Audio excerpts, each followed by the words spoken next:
संविधानवाद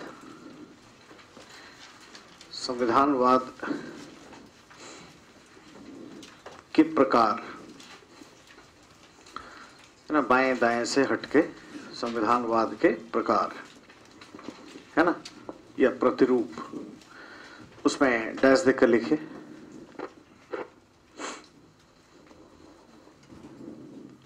संविधानवाद के निम्नांकित प्रतिरूप देखने को मिलते हैं। निम्नांकित प्रतिरूप देखने को मिलते हैं।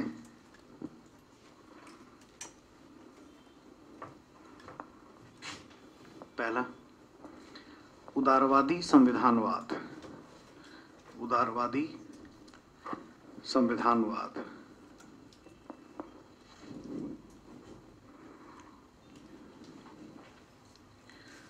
ठीक है।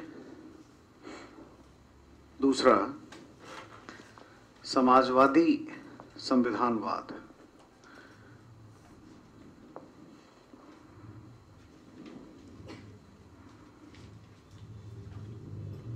उदारवादी संविधानवाद, दूसरा समाजवादी संविधानवाद,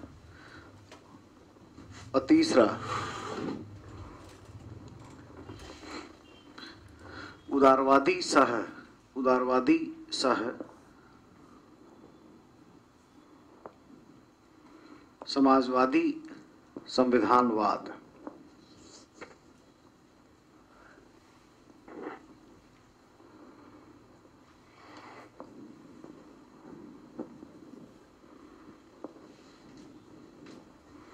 ठीक है, तीन तरह का है।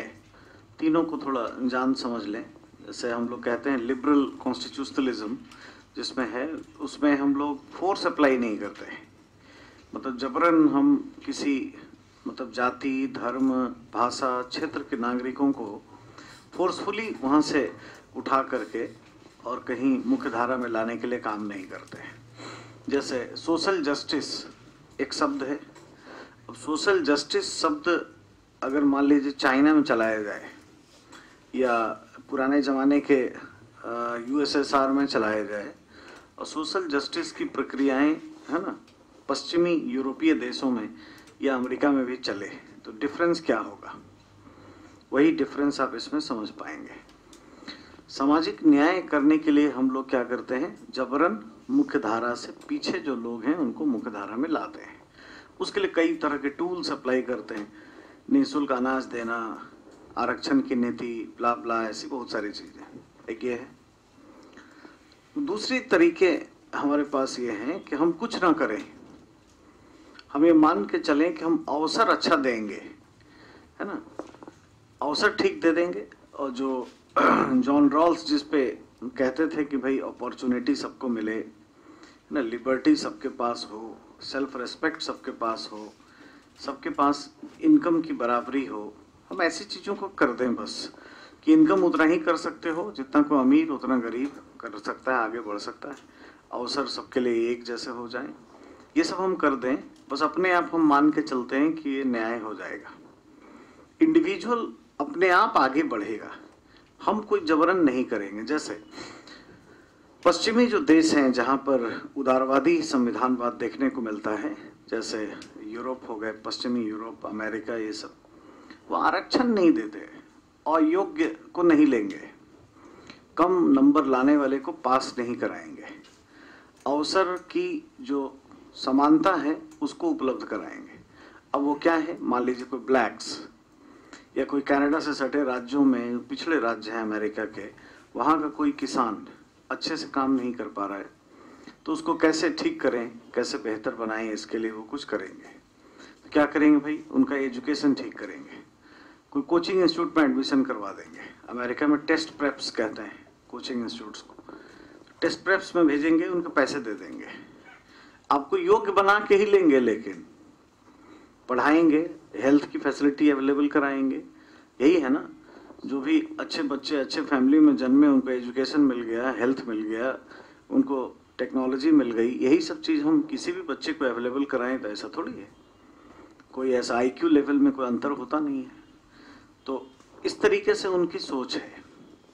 लेकिन जहाँ पे जो समाजवादी प्रकृति के देश थे, वहाँ जो सोशल जस्टिस था वो थोड़ा जबरन, स्टेट बहुत एक्टिव होता था और वो बहुत ज़्यादा पावर जो है अपना एग्जीक्यूट करता था इस चीज़ के लिए।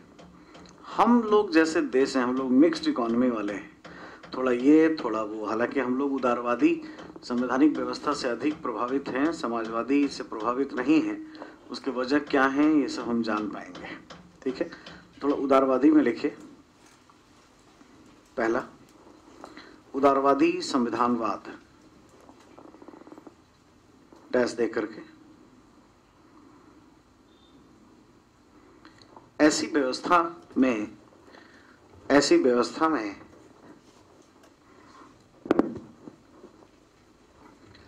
राज्य नागरिकों पर अत्यधिक सत्ता का अभ्यास नहीं करता है, अत्यधिक सत्ता का अभ्यास नहीं करता है।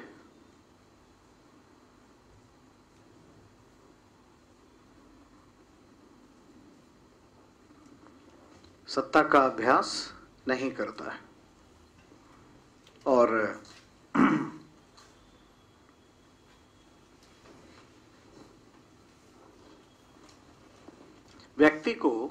व्यक्ति अवलिक नागरिक को यह अवसर देता है कि वह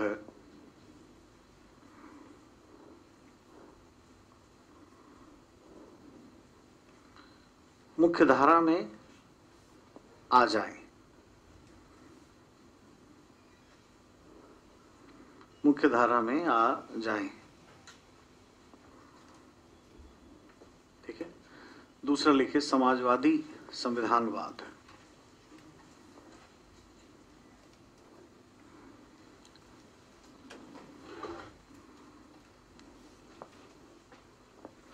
समाजवादी संविधानवाद, डैश देकर। ऐसी व्यवस्था में राज्य अत्यधिक सक्रियता रखते हुए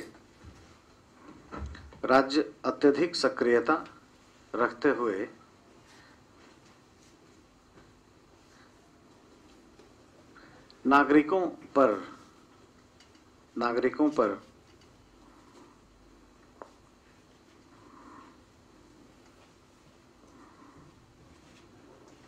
सत्ता का अभ्यास करता है। यद्यपि राज्य का उद्देश्य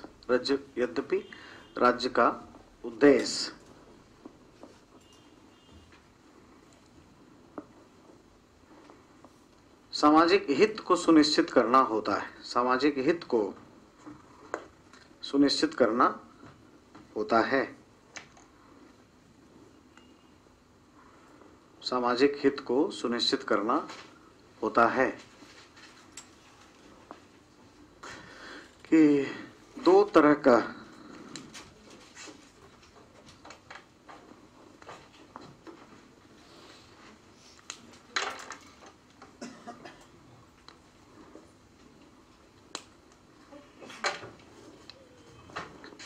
ये पैटर्न पाया जाता है। ठीक है, एक तो उदारवादी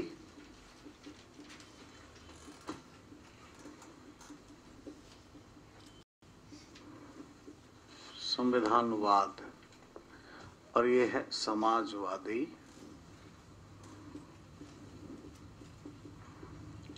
संविधानवाद, और ये इसके बीच बीच का क्षेत्र है जिसमें दोनों ही चीजें देखने को मिलती हैं, है ना। थोड़ा उदारवादी भी है और समाजवादी भी है। जो उदारवादी है इसमें इंडिविजुअलिज्म पे अधिक बल दिया जाता है। इसको एक शब्द हम लिख सकते हैं, व्यक्तिवाद। ठीक है, और ये समाज पर ध्यान देता है, प्रोडक्शन और उसके वितरण में। ठीक है, स्टेट का इम्पैक्ट बहुत है। यहाँ पर राज्यवाद का विकास होगा और यहाँ पर व्यक्तिवाद का विकास होगा और यहाँ पर दोनों का होगा, है ना, दोनों, यानी individualism as well as collectivism या सोशलिज्म, दोनों में व्यक्ति सह समाज। अब अगर आपसे यूपीएससी के प्रीलिम्स के एग्जाम में पूछा जाए कि भारतीय संवैधानिक योजना किस तरह की है, निम्न में से सही का चयन करें। ए ऑप्शन है कि व्यक्ति या नागरिक राज्य को दबाता है, ठीक है। दूसरा, राज्य व्यक्ति को दबाते हैं या दमन करते हैं, सत्ता का अभ्यास करते हैं, कुछ ऐसा हो। दोनों एक दूसरे को प्रभावित करते हैं और एक चेक्स एंड बैलेंस, अवरोध और संतुलन बना रहता है और दोनों एक दूसरे को प्रभावित नहीं करते हैं। 4 ऑप्शन है, तो दोनों एक दूसरे को प्रभावित करते हैं। ये कहाँ से मिलेगा? जैसे ये जो समाजवादी व्यवस्थाएं होंगी, यहाँ पर कर्तव्य पर बल दिया जाएगा।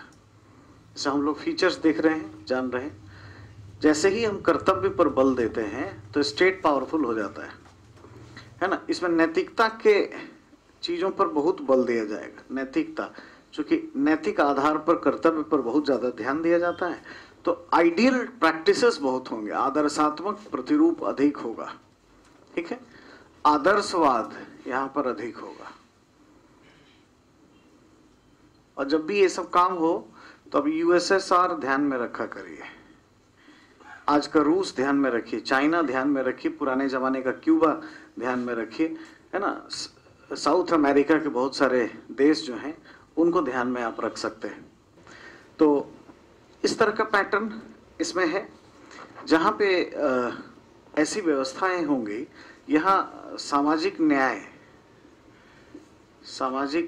न्याय जो शब्द है एग्जैक्टली ये बदल जाएगा, दूसरे शब्द का प्रयोग ज़्यादा होगा। ये इसके नाम पर योजनाएं होंगी, लेकिन वो हो जाएगी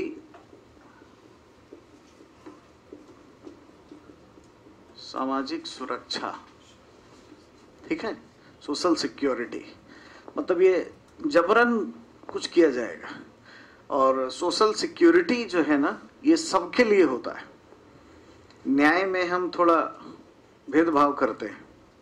अब न्याय में अपने आप में भेदभाव वाला नहीं है, लेकिन भेदभाव करते हैं, मतलब जो मुख्य धारा से पिछड़े हैं उनके लिए ज़्यादा अच्छा, और जो उतना पिछड़े नहीं हैं उनके लिए नहीं। जो बेटा आईएएस बन गया उसको ध्यान देने का क्या ज़रूरत है, लेकिन जो गांव में खेती करता है उसके लिए वसीयत लिखने का ज़रूरत है, उसके लिए बहुत ध्यान देने का ज़रूरत है। ये ऐसा है, ठीक है। समाजवादी जो व्यवस्था होगी ये थोड़ी सत्तावादी भी हो जाती है, अथॉरिटेटिव भी होती है, क्योंकि यह आदर्शवाद है ना, राज्यवाद इसमें प्रभावी रहता है और व्यक्तियों के अधिकार जो है कहीं ना कहीं क्रैश कर दिए जाते हैं या अनजाने में हो सकते हैं, इसका भय इसमें अंतर्निहित होता है, ठीक है। ये जो व्यवस्था है ये कभी संघवादी नहीं हो पाएगी।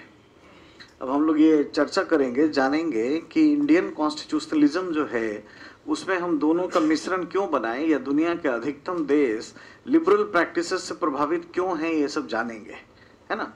तो यहाँ पे एक और चैलेंजेस ये है कि ये केंद्र उन्मुखी है? इसमें केंद्र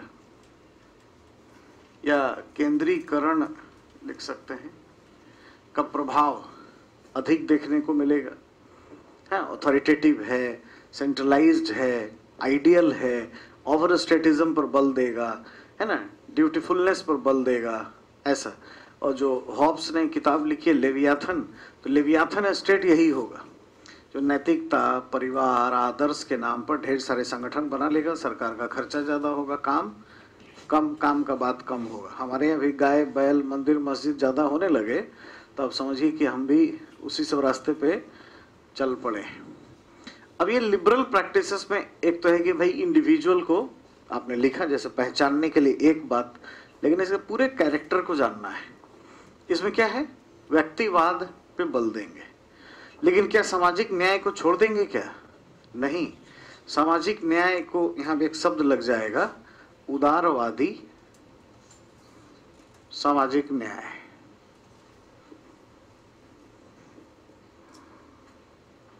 ठीक है, तो अब अमेरिका सामाजिक न्याय चलाएगा तो कोई ऐसा ही नहीं बोल देगा कि अच्छा आपको ये चीज नहीं आता है, कोई नहीं, आ जाओ नौकरी में तुमको दे देते हैं। ऐसा न्याय नहीं करेगा, तो अन्याय हो गया अपने आप में, क्योंकि स्पेशलाइज्ड ब्यूरोक्रेसी है उनकी। अच्छा ये चीज तुमको नहीं आता है, चलो हम बताते हैं कैसे आएगा, पैसा ले लो, पढ़ लो, है ना। तो वहाँ पे जो एजुकेशन है वो बहुत ही महंगा है। स्टैनफोर्ड ये सब सपना रहता है अमेरिकन का कि हम पढ़ लें, तो भाई जो कनाडा से सटे राज्य हैं उनके लिए फंडिंग कर देंगे। ठीक है कि भाई आपका पढ़ाई हो गया, पैसा आपका नहीं लगा। ग्रेजुएशन करना अमेरिका में आसान नहीं है। इंडिया में 600-700 800 1000 रुपये 2000 रहता है कॉलेज का फीस, वहाँ पे सब कोई नहीं पास कर सकता है। ठीक है, तो उदारवादी है, मतलब क्या करेगा, सामाजिक न्याय के नाम पर शिक्षा पर जोर देगा। शिक्षण है ना, प्रशिक्षण,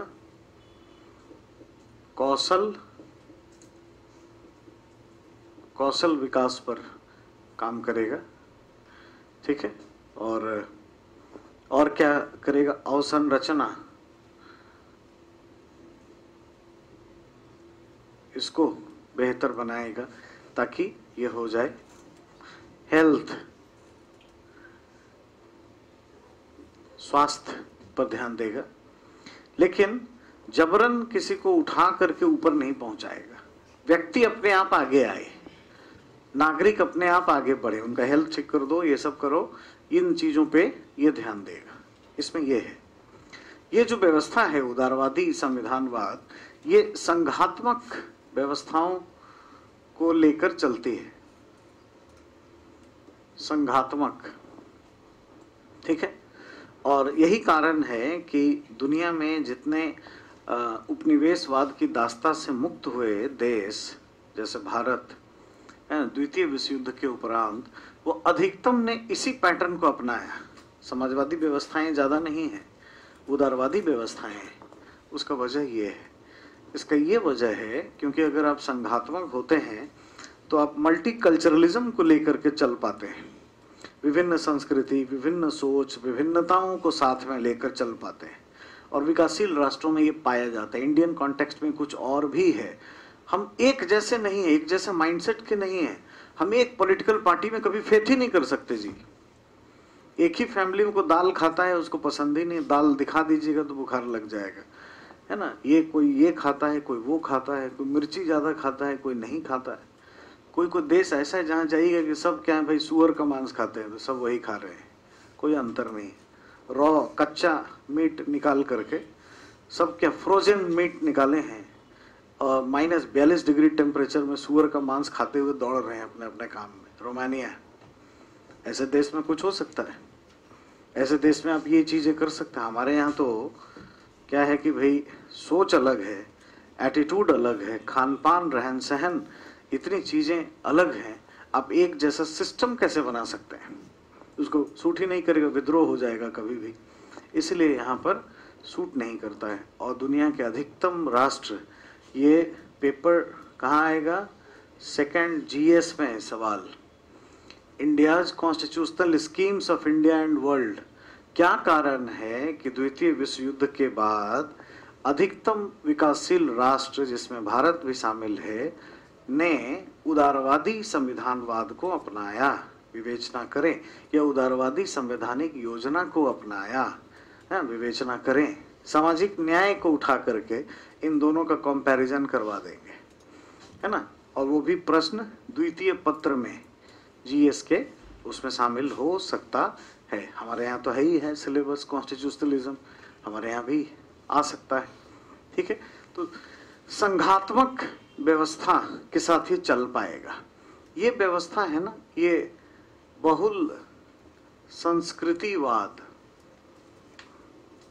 मल्टीकल्चरलिज्म के साथ मैच करता है। ये जो है एकल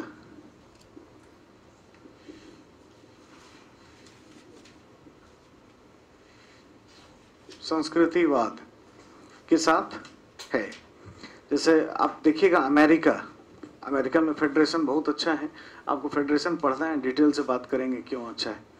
लेकिन अमेरिका के जो सभी राज्य हैं ना, वो अपने आप में यूनिक है, इंडियन टाइप के हैं। अंग्रेजी अलग है सबका एटीट्यूड अलग है, इंग्लिश बोलने का तरीका अलग है, ग्रामर का तो कोई मतलब ही नहीं है। आई एम गोना गेट, है ना, कोई कुछ बोल देगा। और कुछ ऐसे शब्द के प्रयोग नॉर्मली किए जाते हैं जो इंडिया में कर देंगे तो लहू लुहान कर देंगे लोग आपको मारपीट के, है ना। इलिनॉइस स्टेट्स के इंग्लिश अलग है। वही हमारे यहाँ शशि थरूर कभी कर देते हैं तो उनका नौकरी छोड़ना पड़ जाता है, ट्विटर हैंडल हैक हो जाता है ना, बहुत सारा चीज़ हो जाता है, ठीक है। तो वो बहुत अलग तरह के हैं। अगर आप इंडिया में जब घूमने आएंगे लोग, आप उनसे पूछना you are from which country, बोलेंगे States, United States of America नहीं बोलेंगे, आई एम फ्रॉम स्टेट्स शब्द यूज करते हैं। और पूछोगे तो अपने स्टेट का नाम बोलेंगे, तो ये फिर एक ही साथ रहते हैं, यूनाइटेड स्टेट्स हैं, है ना। तो जो तरीके थे ना, 13 मतलब शब्द अच्छा नहीं है, 13 गुंडे थे एक तरह से। वो सब क्या है, बहुत ही जाबाज किस्म के लोग थे, घोड़े पे चलने वाले किसी जमाने के। अंग्रेज आए तो भाई नकारात्मक ऊर्जा को नकारात्मक ऊर्जा से ही लड़ाना पड़ेगा। कौन लड़ेगा बताओ। जैसे किसी गांव में अटैक कर दिया जाए तो हम लोग खोजेंगे ना गांव में कौन गुंडई बदमाशी करने वाला, कौन कौन लड़का सब था, उसको निकाला, जाओ देखो तुम्हारा काम आ गया। अल्टीमेटली वो अब वही निगेटिव चीज पॉजिटिवली हो जाएगा, वही नेता हो जाएंगे, वही राष्ट्रपति बनेंगे। तो ये सब Jefferson, James Madison, George Washington, ये सब बहुत ही ओथेलो टाइप के लोग थे, ठीक है, साहसी, कहीं भी जाके झंडे गाड़ आने वाले, उस तरह के। तो 13 राज्य उनके जन्मे, वही धीरे धीरे विभाजित होकर के 50 स्टेट्स में आपको नजर आते हैं। तो वो अलग अलग थॉट प्रोसेसिंग के हैं, अलग अलग टाइप के हैं। ये नहीं कि सब एक जैसे होते हैं, ऐसा नहीं है। तो मल्टीकल्चरलिज्म ये इनका मोस्ट इम्पॉर्टेंट फीचर है जो ध्यान रखना चाहिए। ये उदारवादी व्यवस्था में ही हो सकता है। जैसे ही कहा हमने कि ये संघात्मक व्यवस्था से मेल खाता है, यानी यहाँ अधीनस्थ संवैधानिक व्यवस्था भी होगी। कोई प्रांत होगा या प्रोविंस होगा या राज्य होगा, कुछ ना कुछ होगा। अब ऐसा नहीं है कि यहाँ पे राज्य या प्रोविंस नहीं होते हैं, लेकिन अथॉरिटेटिव है, ठीक है। उनको सत्ता नहीं दी जाती, जैसे चाइना में भी है, सत्ता नहीं दी जाएगी, सत्ता केंद्रीकृत होगी। रसिया है, केंद्रीकृत होगी, ठीक है। यहाँ पर केंद्रीकृत नहीं होगी, विकेंद्रीकृत होगी, ठीक है। अब यहाँ पे भी केंद्रीयकरण जैसे या एकात्मक राज्य बहुत हैं जिन्होंने उदारवादी व्यवस्थाएं अपनाई हुई हैं, जरा ध्यान दीजिए। जैसे जर्मनी, फ्रांस। जर्मनी में जैसे जर्मनी को देखेंगे तो जोन्स में बटे हुए हैं, राज्य नहीं होते हैं। जर्मनी या फ्रांस, जैसे फ्रांस 90 जोन में बटा हुआ, जोन के नीचे डिपार्टमेंट उनका जिला है, उसके नीचे एरोंडीजमेंट है ना, उसके नीचे कैंटोनमेंट और सबसे नीचे कम्यून। ये है, ऐसे बंटवारा है। इसी तरह का बंटवारा आपको यहाँ पे मिल जाएगा, लेकिन इनको कोई अथॉरिटी नहीं ट्रांसफर की जाएगी, मतलब डीकॉन्सेंट्रेशन ऑफ पावर्स यहाँ नहीं होगा, है ना, कॉन्सेंट्रेशन ऑफ पावर पाया जाएगा, लेकिन इसमें डीकॉन्सेंट्रेशन ऑफ पावर होगा। अब आप देखिए यूके, तो नॉर्दर्न आयरलैंड का अलग कॉन्स्टिट्यूशन है, जिसका अलग कॉन्स्टिट्यूशन नहीं भी है, मान लीजिए वेल्स, इंग्लैंड, है ना, ये ऑटोनॉमी अच्छी खासी दी गई है। तो इसमें अगर कोई मतलब ऐसा कोई राष्ट्र जहां उदारवादी संविधानवाद का प्रभाव हो, अगर वो एकात्मक राज्य भी होंगे तो उनकी प्रकृति इसके साथ थोड़ी मेल खा जाती है, ठीक है। ये कुछ महत्वपूर्ण पहलू हैं जिसका हमें ध्यान रखना चाहिए। और हम लोग खिचड़ी हैं, बहुत थोड़ा ऐसा थोड़ा वैसा, जरूरत पड़ेगा तो स्टेट्स को गोली मारने लगेंगे धाएं। आजकल भाई जम्मू कश्मीर में है ही, कर ही रहे हैं, फिर हाथ में गन ले लिए हैं, फिर भी थोड़ा टफ पुलिसिंग कर रहे हैं, है ना, राज्यपाल को एक्टिव बना दिए हैं, फिर ठीक हो जाएगा, इलेक्शन होगा, थोड़ा सा ऑटोनॉमी दे देंगे, फिर दिल जोड़ने की नीति चलने लगेगी। ठीक है, जहाँ कुछ गड़बड़ हुआ तो राष्ट्रपति शासन लगा के दिल तोड़ने की नीति, और सब ठीक हो जाएगा तो जोड़ने की नीति, है ना। हम लोग इंफ्रास्ट्रक्चर पे भी ध्यान दे रहे हैं, एजुकेशन पे भी दे रहे हैं, स्किल डेवलपमेंट भी कर रहे हैं, और आरक्षण भी दे देते हैं, इंडिविजुअल को उठा के ऊपर भी पहुंचा देते हैं, जाओ जो होगा सो होगा, देखा जाएगा। दोनों ही तरह का है ना।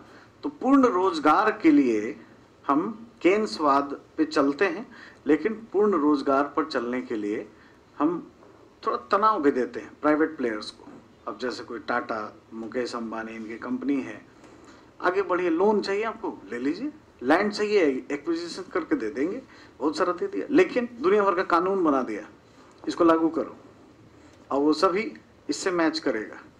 जैसे न्यूनतम मजदूरी का कानून है ना, और मैटरनिटी बेनिफिट एक्ट, माताएं बहनें काम करेंगी, प्रसूति के दिनों में पहले इतना सैलरी दो, इंडस्ट्रियल डिस्प्यूट एक्ट, बहुत सारा कानून बना करके लाद देंगे।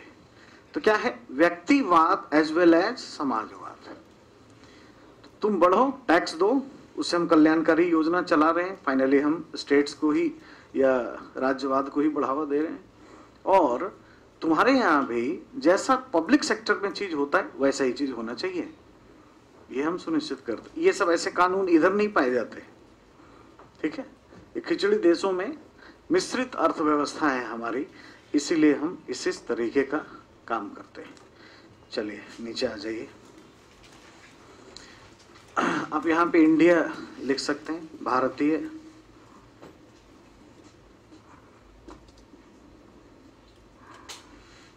संविधानवाद,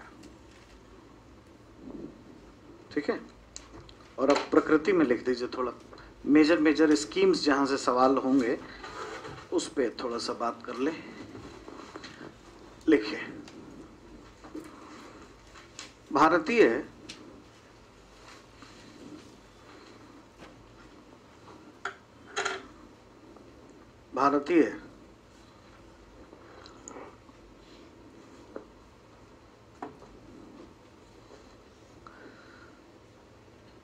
संविधानवाद की प्रकृति को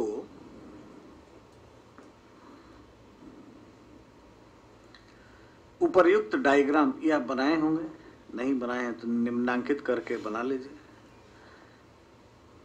उपर्युक्त रेखा चित्रण के माध्यम से समझा जा सकता है, जिसमें उदारवादी सह समाजवादी संविधानवाद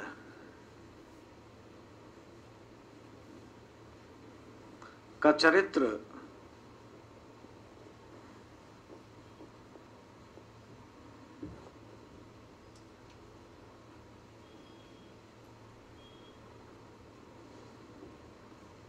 मिश्रित रूप से देखने को मिलता है।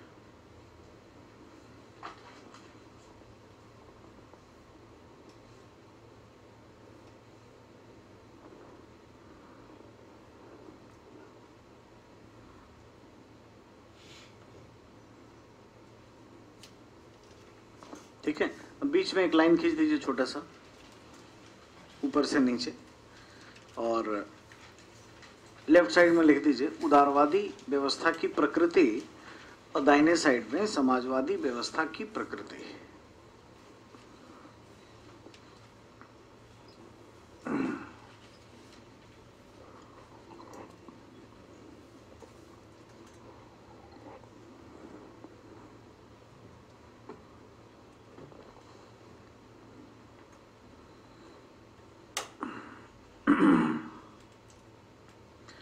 उदारवादी व्यवस्था की प्रकृति और दाहिने साइड में समाजवादी व्यवस्था की प्रकृति। उदारवादी में पहले पॉइंट्स लिखते जाइए। पहला, इसमें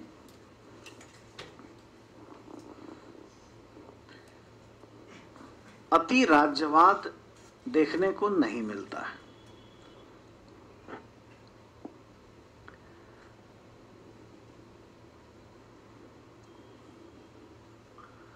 दाहिने साइड में लिख दीजिए इसके, समाजवादी व्यवस्था में।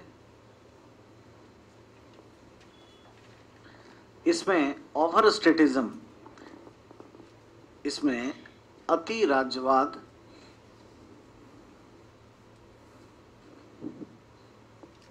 देखने को मिलता है।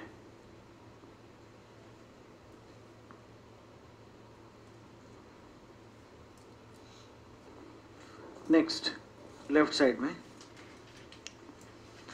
इसमें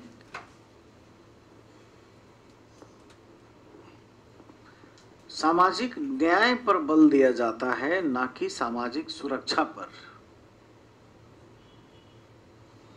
सामाजिक न्याय पर बल दिया जाता है, ना कि सामाजिक सुरक्षा पर।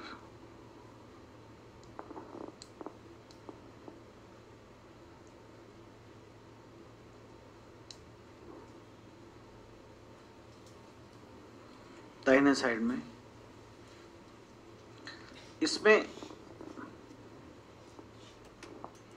सामाजिक न्याय कॉमा सामाजिक सुरक्षा में तब्दील हो जाता है, तब्दील हो जाता है।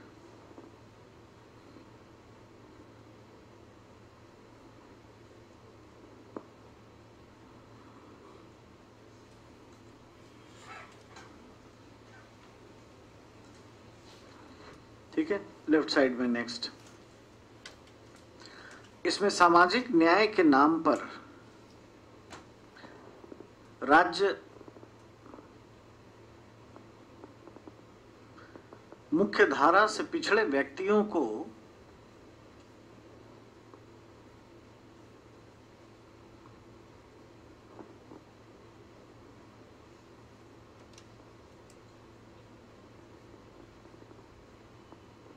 जबरन मुख्य धारा में नहीं लाता, बल्कि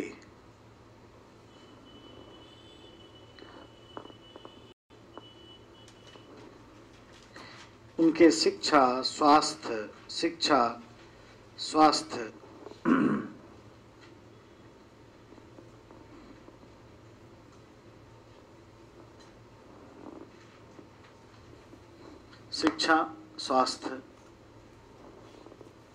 अवसंरचना,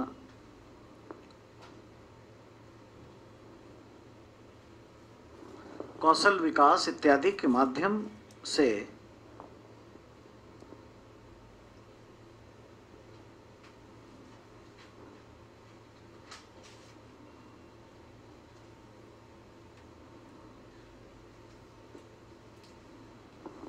कार्य किया जाता है, और व्यक्ति अवलिक नागरिक स्वयं आगे आए, व्यक्ति अवलिक नागरिक स्वयं आगे आए,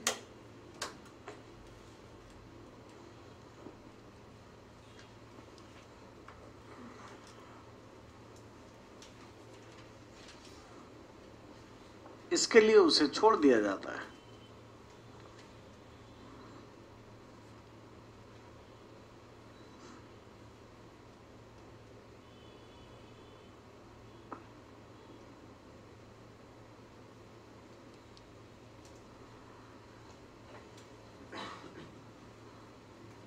ठीक है, दाहिने साइड में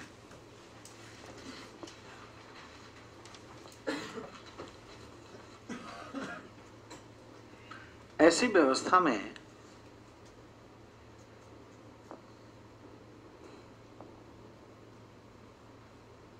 सामाजिक सुरक्षा पर बल दिया जाता है, अर्थात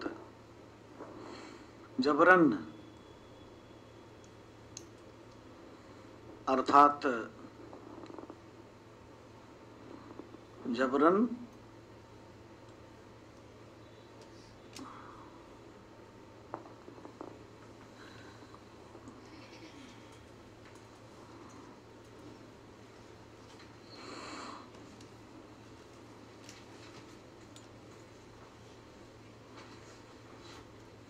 मुख्य धारा में लाने के लिए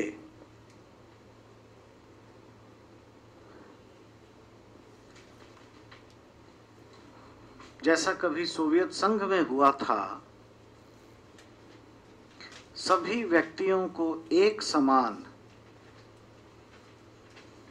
वस्तु एवं सेवा की आपूर्ति का अधिकार दिया गया।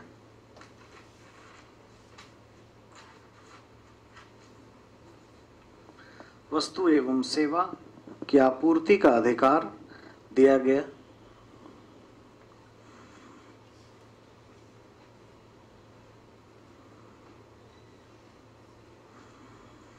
दिया गया।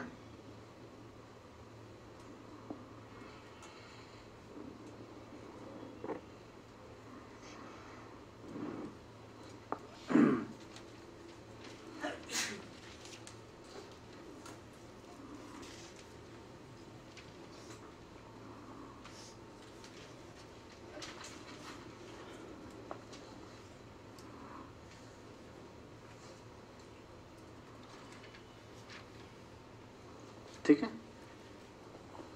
नेक्स्ट लेफ्ट साइड में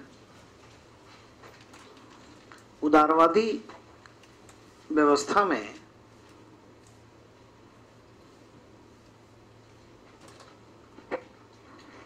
संघात्मक व्यवस्थाओं को अपनाया जा सकता है। राज्य या प्रांत जैसे अधीनस्थ इकाइयों को राज्य या प्रांत जैसे अधीनस्थ इकाइयों को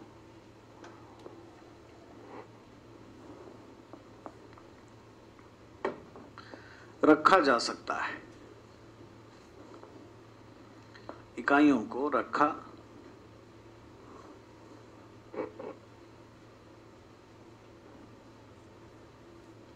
जा सकता है। दाहिने साइड में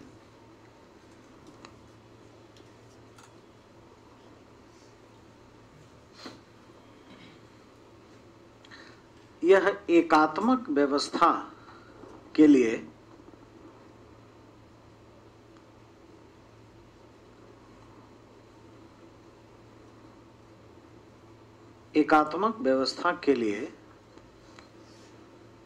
या केंद्रीकरण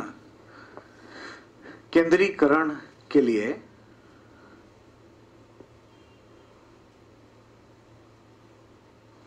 बेहतर है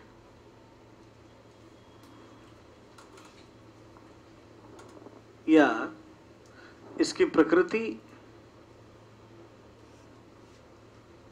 सत्तावादिता एवं आदर्शात्मक व्यवस्थाओं से मेल खाती है।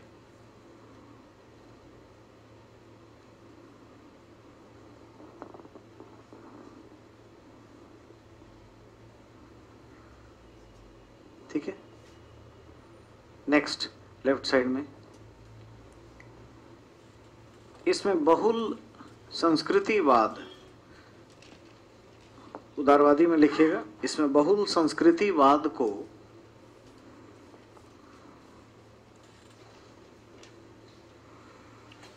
बढ़ावा दिया जा सकता है।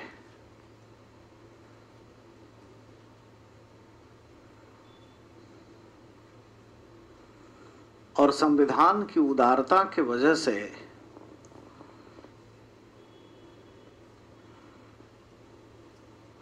अलग अलग जाति, धर्म,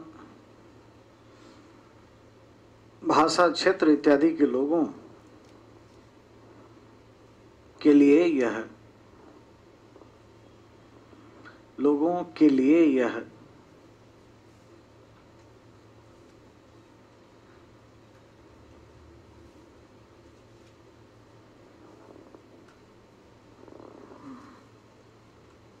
बेहतर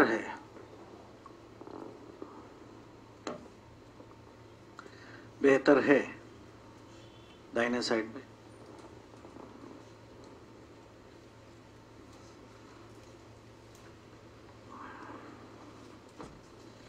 समाजवादी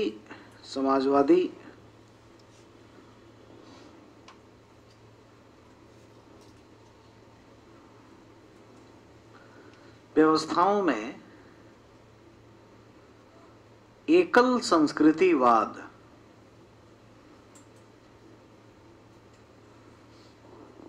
जैसा उदाहरण के लिए एक भाषा,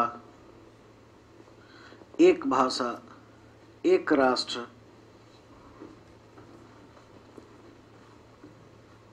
एक धर्म,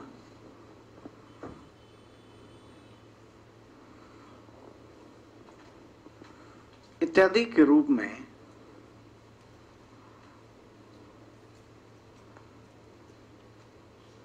देखने को मिलता है।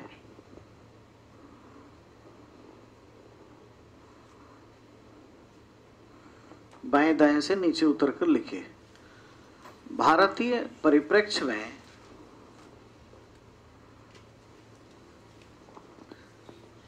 उपर्युक्त दोनों के बीच बीच की स्थिति देखने को मिलती है।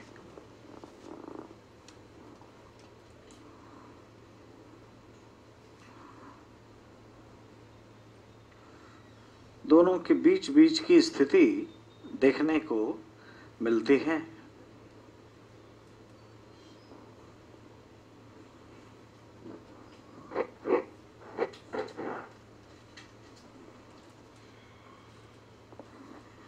और यहाँ व्यक्तिवाद और समाजवाद दोनों समानांतर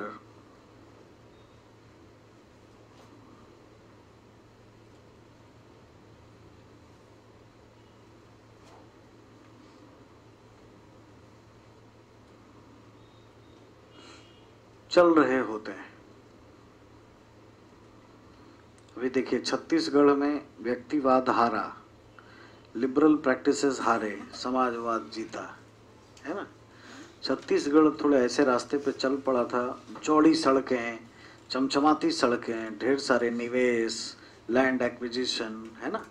जबकि बहुत ही अच्छे मुख्यमंत्री हैं रमन सिंह, अच्छा काम उन्होंने किया है। अब आगे भी जो आए, जिस पार्टी के भी हों, कोई नहीं, अच्छे हों बस काम करने वाले, और तो भी हार गए। यानी इंडिया में लोगों को सूट क्या करता है, क्योंकि कांग्रेस पार्टी ने किसानों की बात की, एमएसपी, फिर से वही पुराने सोशलिस्ट सॉफ्ट टारगेट्स। बीजेपी का क्या माइंडसेट, वर्ल्ड क्लास इंफ्रास्ट्रक्चर, है ना, थोड़ा उस मूड की है ना। ये अब दक्षिण पंथी नहीं है ना, नवीन दक्षिण पंथी पार्टी है।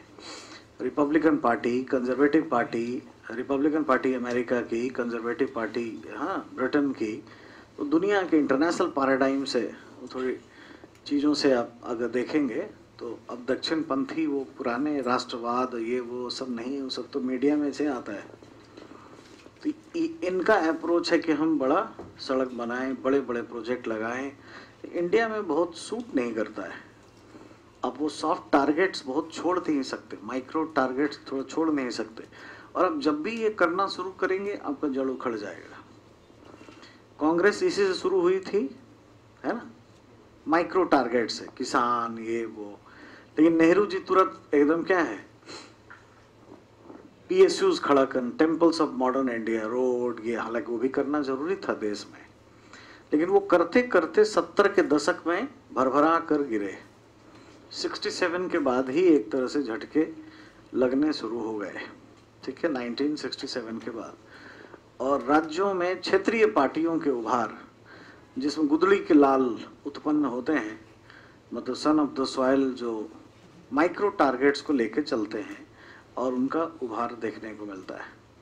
तो इसलिए इंडिया में दोनों चाहिए, है ना, और दोनों का जो संतुलन बना लेंगे, कांग्रेस पार्टी ने लंबे समय तक इसमें संतुलन बनाया, तो इसलिए वो लंबे समय तक शासन में रह गए। ये पॉलिटिकल एटीट्यूड लोगों को सूट करता है, ठीक है। तो एक तो ये इसमें ही से आंसर निकलेंगे सेकंड पेपर के, और बड़े समझदारी वाले होंगे। देखो, ये को रट के रट्टाबाज लोग आंसर नहीं कर पाते हैं ये सब, और ना ही इस तरह का कोई पढ़ाई लिखाई है नहीं, है ना।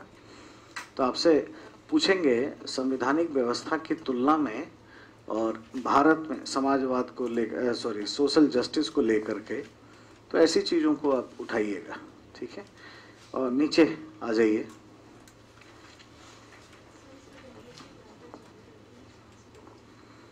थोड़ा ऑन कर दीजिए थोड़ा, है ना।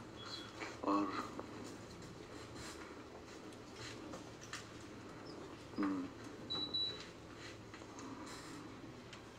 पैराग्राफ छोड़ करके।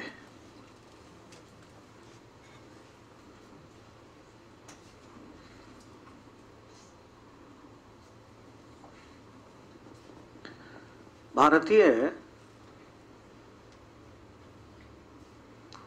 संवैधानिक व्यवस्था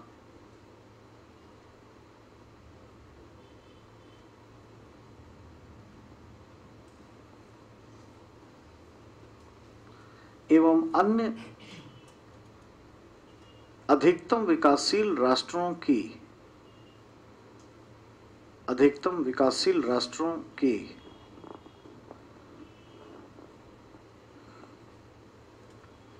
संवैधानिक व्यवस्था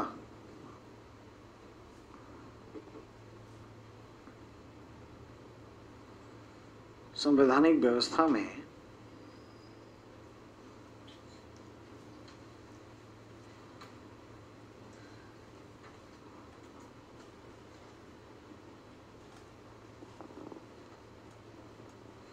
उदारवादी व्यवस्थाओं को क्यों अपनाया गया है, अंडरलाइन कर दीजिए, क्यों अपनाया गया है। सिर्फ पॉइंट्स लिखिए, एक शॉर्ट नोट्स है अपने आप में, 4 पॉइंट 150 शब्द में आंसर उसी से आ जाएगा। पहला, द्वितीय विश्व युद्ध के उपरांत जन्मी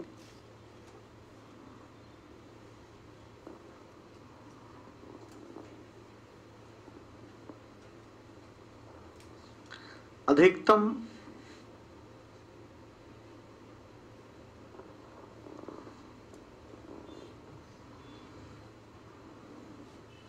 उदारवादी व्यवस्थाएं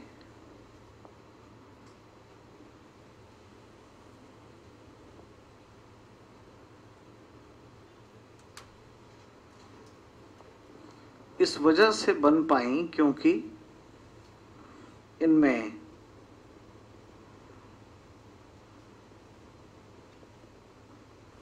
बहुल संस्कृति का प्रभाव देखने को मिलता है। बहुल संस्कृति का प्रभाव देखने को मिलता है।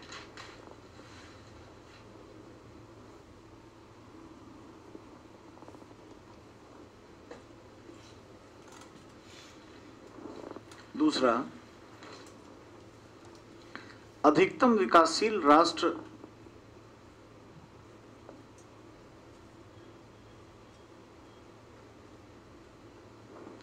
यूएसएसआर सोवियत संघ की असफलता के बाद संघात्मक बनना चाह रहे हैं।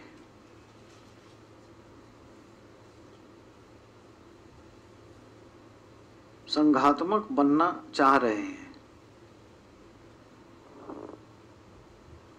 नेपाल भूटान भी देख सकते हैं, हमारे ही जैसे हो गए। वहां भी प्रांत हैं, राज्य हैं, जिले हैं। पहले सब कुछ नहीं होता था, है ना।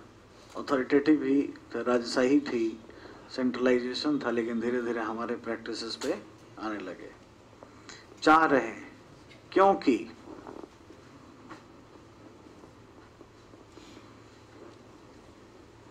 अधीनस्थ इकाइयां यथा प्रांत या राज्य सक्रिय हो सके।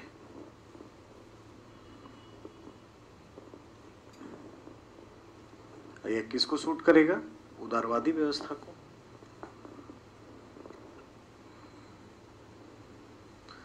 तीसरा,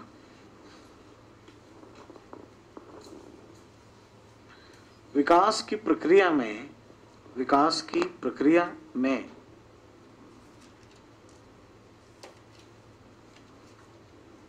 पश्चिमी देश बने रहे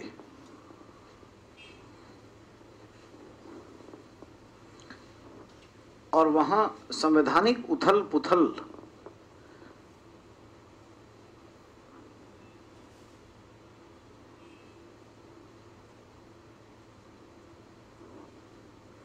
कम देखने को मिलता है।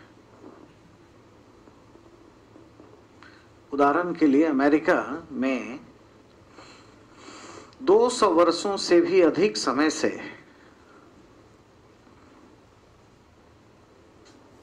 संवैधानिक व्यवस्था चल रही है। संवैधानिक व्यवस्था चल रही है।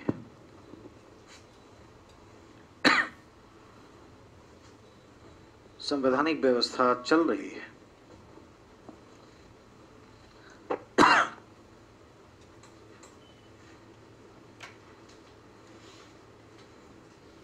अतः यह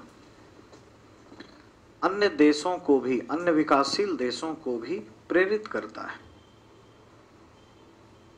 और नेक्स्ट,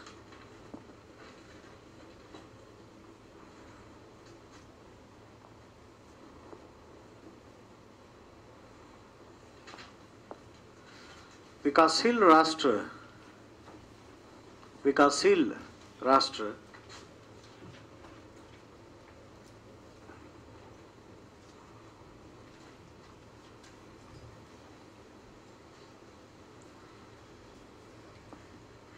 विकास की प्रक्रिया को तेज करने के लिए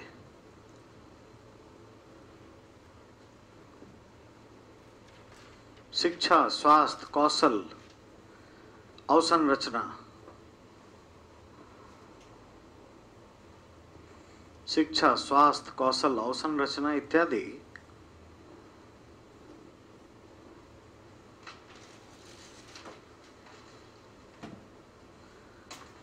पर सीधे सीधे हस्तक्षेप नहीं करते बल्कि सहयोग करते हैं। जबकि समाजवादी व्यवस्थाओं में हस्तक्षेप किया जाता है।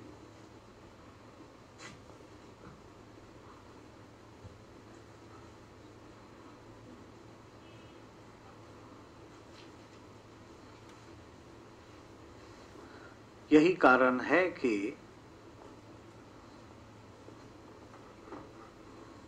उदारवादी संवैधानिक व्यवस्था भारत जैसे विकासशील राष्ट्र को सूट करता है। भारत जैसे विकासशील राष्ट्र को बेहतर प्रतीत होता है। भारत जैसे विकासशील राष्ट्र को बेहतर, जैसे यूएसएसआर में क्या हुआ था, जबरन हस्तक्षेप, है ना। यूराल्स के वेस्ट में थे उद्योग, उखाड़ करके यूराल्स के ईस्ट में लगाया। किसान के हाथ से जबरन, है ना, खेती का सामान छीन करके उद्योग का सामान दे दिया, ये लो करो, है ना। एक ही तेल होगा, सबको मिलेगा। मतलब अमिताभ बच्चन टाइप के लोगों से लेकर नीचे स्थानीय स्तर पर कोई सफाई कर्मचारी तक, अगर हिंदुस्तान में कर दिया जाए, लाइफ बॉय साबुन मिलेगा जी। एक ही तेल, नवरत्न तेल लगाइए, हिंदुस्तान में रहिए, लोगों को अच्छा लगेगा, है ना। तेल तो है, साबुन तो है, भोजन तो है, लेकिन लोगों की स्पिरिट से मेल नहीं खाता है ना। फ्रीडम नहीं है, ऑटोनॉमी नहीं है, लोग एक दूसरे से थोड़ा अंतर कराना चाहते हैं। ये सब बेसिक रीजन था यूएसएसआर के ब्रेक होने का, है ना। वो कोई अथॉरिटेटिव आ गया, ग्लास नोट्स और प्रेस्टोरिका, ये सब आप पढ़ेंगे वर्ल्ड हिस्ट्री में, ये सब बातें वो है, लेकिन एक्चुअल में जो बातें हैं वो it was against the human rationality. वो लोगों को पसंद ही नहीं है। लोगों को पसंद है एक दूसरे से अंतर करके दिखाएं, तुम्हारे पास खराब है, हमारे पास अच्छा है। ये वो करने नहीं दे रहा था, जबरन समाजवाद के नाम पर। कौन रहेगा उसमें, टूटना ही था। अमेरिका में ये चीज नहीं है, देखो 200 साल से ज्यादा अच्छा है, तो एक टिका हुआ है, एक खराब है, एक सफल है, एक असफल हुआ, तो लोग किसका नकल करेंगे, सफल का। इसीलिए उदारवादी व्यवस्था का प्रभाव है। हम लोग थोड़े अलग हैं, हम लोग थोड़े बीच बीच में हैं, लेकिन ये इन्फ्लुएंस घट रहा है। वैश्वीकरण की प्रक्रिया के बाद लगातार हम इसके तरफ बढ़ते जा रहे हैं, ठीक है। और भी कुछ साल रहेंगे, अभी कुछ कुछ थोड़ा असर रहेगा, चुनाव जीते जाएंगे। गरीब, किसान, ये वो, गुरबा, गरीब गुरबा, ये वो, क्या आधार पे अभी होगा। लगभग 2-3 दशक हिंदुस्तान के, आफ्टर 2050 100% हम लोग का नेचर ऐसा हो जाने वाला है, क्योंकि स्पिरिट जो है ना वो अमेरिकन स्पिरिट ही है। और यहाँ पे भी ऐसी पार्टियां हारेंगी जीतेंगी, एक बार जीतेंगी अगली बार हारेंगी, और ये मल्टी पार्टी सिस्टम से 2 पार्टी सिस्टम की तरफ हम लोग बढ़ जाएंगे। एक पार्टी का इन्फ्लुएंस ऐसा बढ़ेगा, बाकी सभी लोग सट जाएंगे आपस में, गठबंधन एक दिन ब्रेक होकर फिर एक ही हो जाएंगे, क्योंकि उनके बुजुर्ग लोग टूट जाएंगे। जैसे अब चश्मा पहनने वाले जहां भी देखिए, समाजवादी या जनता शब्द जहां भी लगा हो, उनमें एक सेल्फ सुसाइडल बटन होता है, वो कभी भी प्रेस हो जाता है। ठीक है, जैसे अब जो चुनाव होंगे उसमें मायावती जी की पार्टी अगर कुछ नहीं की, पिछला ही था उनका आखिरी था, अगर यूपी में वो नहीं जीतती, मतलब अच्छा परफॉर्मेंस नहीं करती, तो नहीं चलती, नहीं हुआ, एकदम से पार्टी है ना मृत प्राय होने के कगार पे आ गई। और अगर 2019 के लोकसभा में भी कुछ नहीं कर पाई तो सेल्फ सुसाइडल बटन है, समझ, जयललिता की पार्टी ऑलमोस्ट समाप्त हो जाएगी।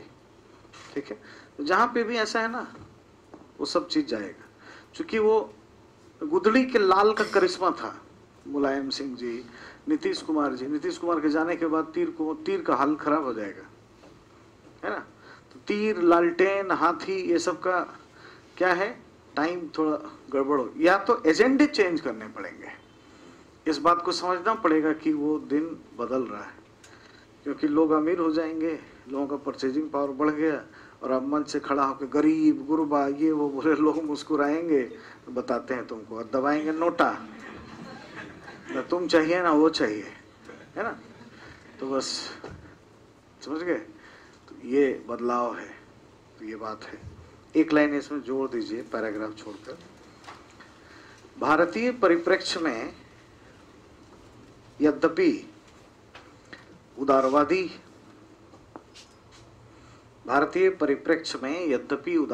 और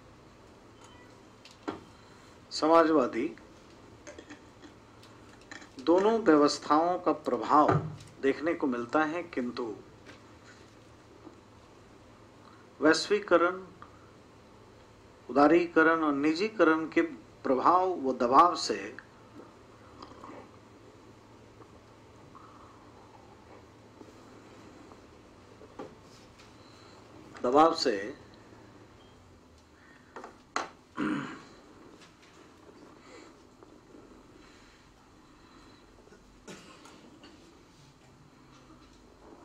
उदारवादी संवैधानिक व्यवस्था का पलड़ा भारी होता जा रहा है। ठीक है,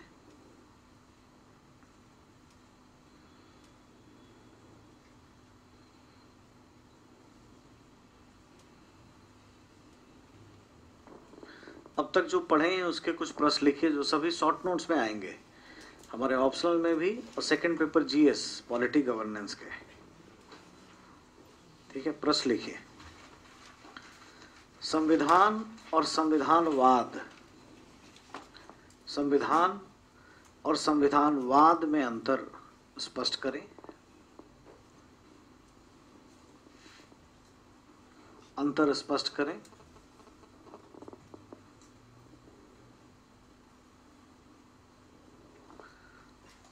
और उदारवादी संवैधानिक व्यवस्था में तथा, हाँ इसी में लिखना है, स्पष्ट करें। और उदारवादी संवैधानिक व्यवस्था में तथा समाजवादी संवैधानिक व्यवस्था में, समाजवादी संवैधानिक व्यवस्था में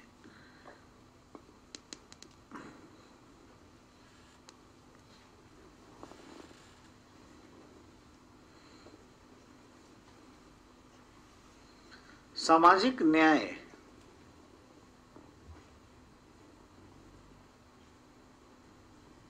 की प्रक्रियाओं व पद्धति में अंतर को स्पष्ट करें।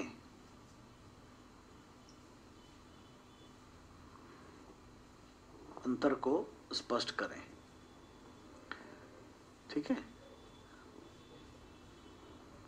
अब देखिए यूपीएससी का ये स्टाइल है, इसमें सोशियोलॉजी, पॉलिटिकल साइंस और पब्लिक एडमिनिस्ट्रेशन का सम्मिश्रण है। और ये प्रश्न है, अब इसको सामाजिक न्याय वाले पढ़ते रहें, कैसे पढ़ेंगे, क्या करेंगे। हमारे साथ चैलेंज ये है कि जीएस में मैं जब जाता हूँ तो वहाँ पे संविधानवाद शब्द कहीं लिखा नहीं है ना, या फिर उतना समय नहीं होता है वहाँ पे कि उनका इतना लालन पालन किया जाए, तो वहाँ पे ये सब चीज़ें हो नहीं पाती हैं। क्वेश्चन आएगा ऐसा, और नॉर्मल कॉन्स्टिट्यूशन के कुछ एस्पेक्ट्स लेके लोग जो पढ़ रहे हैं इसलिए उनको क्वेश्चन बनते नहीं हैं। आप हर बार देखेंगे ना, उद्देशिका छोड़ के कौन सा प्रश्न बन जाएगा बोलो, किसी भी साल का 2013 से लेकर अब तक। अब संप्रभुता, फलाना ढिमकाना शब्द को परिभाषित करने आदि ये जानता है पॉलिटिकल साइंस, उसके बाद एक भी प्रश्न का जवाब दे दो पॉलिटिकल साइंस के नज़र से, एक भी प्रश्न का जवाब नहीं दे सकते, ठीक है। कार्टर सिस्टम पे है, फंडामेंटल राइट में है तो गवर्नेंस का है, अब नहीं लिख पाओगे। वैसे डीडी बसु सब कितना भी बसु रटा हुआ हो, अब फंडामेंटल राइट के आंसर उधर से हो नहीं पाएंगे, ठीक है। तो ये सब थोड़ा समझबूझ रखना है और इसका खूब उपयोग आपको वहाँ पर होगा, इसका ध्यान रखना है। दूसरा,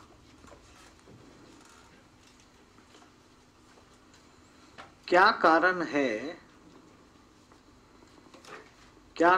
है कि भारत जैसे विकासशील राष्ट्रों में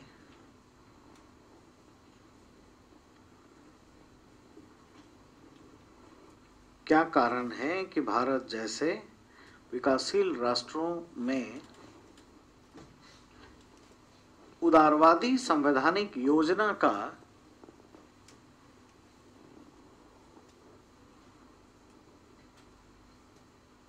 प्रभाव अधिक है?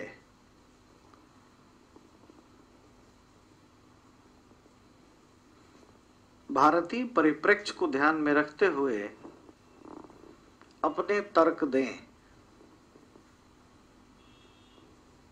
ठीक है।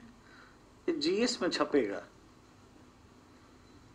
ठीक है, जनरल स्टडीज।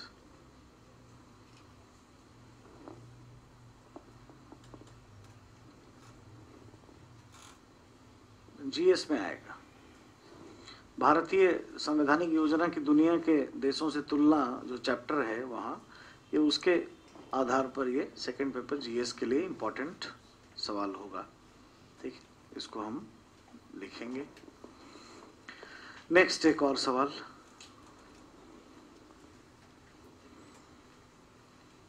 अभी थोड़ा छोड़ दीजिए, एक और कुछ कर लेते हैं फिर देखेंगे। भारतीय संवैधानिक योजना के खतरे क्या हैं, उससे सवाल पूछेंगे। नीचे अभी आ जाइए कि संविधान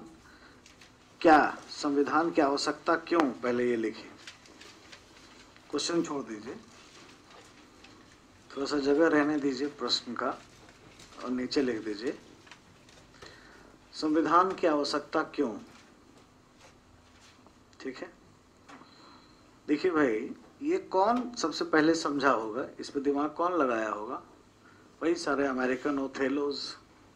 उनके पहले कॉन्स्टिट्यूशन बहुत अच्छा कहीं था नहीं, रिपब्लिक था। जैसे 1776 में लोग अमेरिका में संविधान बनाने के लिए बैठे, एकत्र हुए, उनकी संविधान सभा लगी फिलाडेल्फिया में।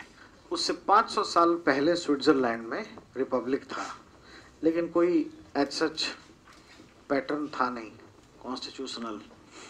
अब छोटा सा देश, 48 किलोमीटर का जगह है ना, अभी जनसंख्या बढ़ गई है तो 3-4 लाख जनसंख्या है। 5 बजे सिटी बजा तो सब लोग अंदर, है ना, काम चल जाता है उनका। लेकिन बाकी देश में संभव नहीं था ऐसा। तो ये जब बैठे तो सोचे कि भाई ये हम क्यों बनाए। तो एक तो ये हमारा स्पिरिट को दिखाएगा, ठीक है। इससे भी पहले, हालांकि उद्देशिका पढ़ते समय उस पर बात करेंगे कि उद्देशिका क्यों होना चाहिए। वो एक तरह का इंजन है, कॉन्स्टिट्यूशनलिज्म का इंजन है। जैसे जब भी कोई डाउट हो, कोई समस्या हो, तो वहां से हम लोग देखेंगे उद्देशिका में लिखे गए शब्द को समझेंगे। जैसा है ना कि भारत की एकता, हम भारत के लोग ब्ला ब्ला लिखते हुए जब पढ़ते हुए आएंगे तो है कि भारत की एकता और अखंडता को सुनिश्चित करने वाली बंधुता। तो जम्मू एवं कश्मीर को गोली मार के अपना नहीं बनाना है। राष्ट्रीय एकता अखंडता के नाम पर बंधुता के आधार पर आ जाएं, ठीक है। जब उनका मन करने लगे, जब वहाँ के लोग चाहने लगे कि नहीं हम आप ही के साथ रहेंगे, जैसे आयरलैंड के लोग ऐसा पसंद किए कि नहीं हम इंग्लैंड से अलग नहीं होंगे, है ना। जब ये होने लगे तब वो 370 हटाने या ऐसा करने, तो हमारा लॉजिक जो है कहीं पे भी हमारे विचार या जो हमारे परसेप्शन बनने चाहिए उसके लिए उद्देशिका इम्पोर्टेंट है। तो वो इसके लिए भी बहुत सारी बातें उद्देशिका के कॉन्टेक्स्ट में बात करेंगे कि अमेरिकन कॉन्स्टिट्यूशन मेकर क्या सोचे थे, कॉन्स्टिट्यूशन के लिए ओवरऑल क्या भाई स्पिरिट दिखाएगा। और संविधान में हम कुछ ऐसा चीज रखेंगे जो नॉन नेगोशिएबल होगा। जैसे भाई लाइफ में कुछ कुछ चीजें नॉन नेगोशिएबल है। अब कोई कितना भी कमजोर है, उसकी बहन के साथ कुछ छेड़खानी करेगा तो जान पे आ जाएगा, लेने देने पर आ जाएगा, है ना। और अगर ऐसा नहीं करेगा तो अच्छा नहीं है, कायरता है। फिर तो हिंसा और कायरता में से चुनना हो तो हिंसा चुन लेना चाहिए, गांधी जी भी कहते थे। तो ये क्या है, नॉन नेगोशिएबल प्रैक्टिस है। तो कंट्री में क्या क्या चीज नॉन नेगोशिएबल है, कुछ बातों पे बात मत करो, वो उसको छोड़कर बाकी चीज बोलो, वो सारी चीजें कॉन्स्टिट्यूशन में डालें तो एक तरह से वो आत्मा हो जाएगी, है ना। लोगों की भावनाओं की behind the line, between the line चीजें होंगी। और कोई यहाँ पर कोई अथॉरिटी इससे बाहर नहीं है, कोई किसी जाति, धर्म, भाषा, क्षेत्र का राज नहीं है, ये कोई गुंडा राज नहीं है, रूल ऑफ लॉ है, कानून का राज है। ऐसी कई सारी चीजें लोगों ने डिसाइड की। अब वही से एक तरह से वॉचवर्ड बन गया और उसको थोड़ा पॉइंट्स में लिख लीजिए। दो तरह के खतरे पाए जाते हैं, ठीक है। एक तो प्रत्यक्ष खतरा और दूसरा अप्रत्यक्ष, डायरेक्ट एंड अपरेंट, इनडायरेक्ट या लेटेंट, छुपा हुआ, इनहेरेंट, अंतर्निहित। हम लोग लकी हैं, हालांकि इतना भी लकी नहीं समझना चाहिए, कुछ गड़बड़ भी हो जाता है कि हमारे यहाँ डायरेक्ट खतरा नहीं है। डायरेक्ट खतरा कहाँ है, हमारे अगल बगल के जितने भाई हैं वहां सभी में, पाकिस्तान, ठीक है। कभी भी कोई सेना अध्यक्ष निकलता है, प्रधानमंत्री को अरेस्ट कर लेता है और कहता है कि अब ऐसे नहीं, अब ऐसे होगा, अब अपने राष्ट्रपति बन जाता है और अपने तरीके से कॉन्स्टिट्यूशनल प्रैक्टिसेस को चलाने लगता है। नेपाल में वैसे ही देख लीजिए, एक राजा था, फिर उसका भाई ने कुछ करवाया, फिर वो राजा हो गया, फिर उसने संविधान को तोड़ मरोड़ के कुछ कर दिया। ये सब प्रैक्टिसेस है। अफगानिस्तान है, अब तो थोड़ा ठीक भी है, उसके पहले तालिबान आके ही सब काम किए। जहाँ से हमारी बाउंड्री मिलती है, श्रीलंका छोड़कर, पानी वाली बाउंड्री छोड़कर, श्रीलंका अमेरिकन मॉडल को नकल करता है, हालांकि कुछ क्राइसिस में अभी खुद है, ठीक है। बाकी जहाँ जहाँ म्यांमार से लेकर हर जगह, है ना, म्यांमार में भी कोई सैनिक शासक आ जाता है चाइना के सपोर्ट से, वो भी ब्रेक कर देता है कॉन्स्टिट्यूशन। तो कभी कुछ, तो लोग संविधान को ही तोड़ मरोड़ के फेंक देते हैं या उसमें परिवर्तन कर देते हैं। अरेबियाई पेनिनसुला में ऐसा प्रैक्टिसेस है, सत्तावादिता का प्रभाव वहाँ पे है, ठीक है। वहाँ जब मन तब हिज हाइनेस या हर हाइनेस, जब जो जैसी स्थिति हो उसको चेंज कर देंगे, करवा देंगे, ठीक। ये डायरेक्ट चुनौती है। हम लोग ऐसे देशों में नहीं जन्मे हैं तो हम लोग भाग्यशाली हैं। लेकिन गड़बड़ क्या है कि स्वीट पॉइजन हमारे यहाँ बहुत है और प्रत्यक्ष खतरे हमारे यहाँ बहुत हैं संविधानवाद के, और यही हमें सीखना है। और आपसे पूछेंगे कि भारतीय संवैधानिक योजना शब्द यूज कर देंगे, स्कीम्स या कॉन्स्टिट्यूशनलिज्म शब्द बोलेंगे भी, हमारे ऑप्शनल में आएगा तो संविधानवाद बोल करके, और पेपर 2 में बिना ये शब्द का प्रयोग किए यही थीम पे सवाल बना देंगे। इसकी चुनौतियां क्या हैं और दूर करने के लिए क्या क्या करना चाहिए। तो हमारे यहाँ डायरेक्ट चुनौती नहीं है, मतलब कोई आ करके कोई सेना अध्यक्ष कोई ऐसा वैसा हमारे यहाँ कॉन्स्टिट्यूशन को तोड़ मरोड़ नहीं सकता है। अब इसका कारण क्या है कि ऐसा क्यों नहीं होता है? इसका कारण यहाँ की पॉलिटिकल कल्चर है, पॉलिटिकल एटीट्यूड है, राजनीतिक अभिवृत्ति, राजनीतिक संस्कृति इसके पीछे है। हमारे देश के लोग जो सोच रखते हैं, जो उनके एटीट्यूड है कि हमारा नेता कैसा हो, वो जो सोच है उसके वजह से संविधान हमारे यहाँ बचा रहता है। जैसे हम अपने यहाँ फैमिली के हेड नहीं बनाते जो थोड़ा गुस्सा वाला है, अथॉरिटेटिव को हेड ऑफ द फैमिली नहीं बनने देते हैं लोग। अगर वो इत्तेफाक से बाई हेरिडिटरी सबसे बड़ा है तो उनके बच्चे पावरफुल हो जाते हैं। आप देखे होंगे फैमिली में कहीं कहीं गए होंगे तो कुछ नेगोशिएशन में शादी विवाह में छोटा भाई बात कर रहा होगा, कहे भाई बड़ा भाई करेगा तो वहीं पे महाभारत रामायण सब करके आ जाएगा। और कई बार पिताजी बात नहीं करेंगे, या जैसे ही बातचीत करना शुरू की उनके दो तो बच्चे आप इधर आइए थोड़ा रुकिए बताते हैं, हाँ ऐसा वो ऐसे होते हैं। तो सोचिए फैमिली का हेड नहीं बनने देते हैं तो कंट्री का हेड बनने देंगे क्या? तो शासक वर्ग, शासन के तरीके और हमारी व्यवस्थाएं ये हमारे एटीट्यूड को दर्शाती हैं, जिससे हमारा voting behaviour, voting practices deal होता है। अब खूब उल्टा पुल्टा बोलिए ना, सत्ता पे जाके देखिए चुनाव के बाद क्या आपका हाल होता है। चुनाव में कुछ भी किए हों आप, कितने भी अच्छे हों, लोग ये साबित करेंगे हरवा के आपको कि हमें ऐसा नहीं चाहिए, इस कॉस्ट पे तो नहीं ही चाहिए। ठीक है, आप आईएएस बन जाइए और फैमिली में जाके कुछ भी किसी को बोलिए, देखिए कितने डांटने वाले चले आते हैं और आपको साबित कर देंगे कि तुम भी 2 रोटी खाते हो और एक दिन देखो मच्छर काटने से यश चोपड़ा गए थे, तुम भी जाओगे। ऐसा कुछ नहीं है, आईएएस होते होगे तुम, अपना रहो, है ना। और आपसे कोई वो नहीं है, लोग साबित कर देंगे तुरंत। ठीक है, अब वो काम नहीं कर सकते। तो ये पाकिस्तान में लेकिन नहीं है, वहां का एटीट्यूड ऐसा नहीं है, वो थोड़ा हेरोइक प्रैक्टिस है। वहां पर चाहते हैं लोग कि भाई अथॉरिटेटिव रहे, दिखा दे। ये सोसाइटी का ये नेचर, मैस्कुलिनिटी जब सोसाइटी में बहुत होगी ना, वहां पे ये सब होगा। तो थोड़े से रहे भी हैं साहसिक, पख्तू है, ऐसे ब्रीड है वो, तो उसका भी असर है थोड़ा। तो ऐसा कोई सेना अध्यक्ष अगर किसी प्रधानमंत्री को अरेस्ट कर लिया तो चाय की दुकान पे बाकी वाह गजब, एकदम देखे मसल दिया, रगड़ दिया, एकदम ऐसी बातें होंगी। इंडिया में विद्रोह हो जाएगा, लोग घर से निकल जाए, क्या मजाक बना रखा है। यहाँ पे ठीक उल्टा होगा, वहां पे ठीक ऐसा हो। अभी किसी देश में था, सेना बेबाक हो गई थी, सारे लोग निकल के मार पीट के पकड़ के टैंक के सामने बांध के, ज्यादा होशियार बनोगे चलो जाओ। सेना चुपचाप अपना घर चली गई वापस, और जो प्रधानमंत्री राष्ट्रपति जो व्यवस्था था वो व्यवस्था लागू हो गई। तो ये सब लोगों से होता है, लोगों के एटीट्यूड से होता है। पाकिस्तानी आर्मी अगर इतनी इंटरफेयर करती है तो इसके पीछे पॉलिटिकल कल्चर है, पॉलिटिकल एटीट्यूड है, ये है बात।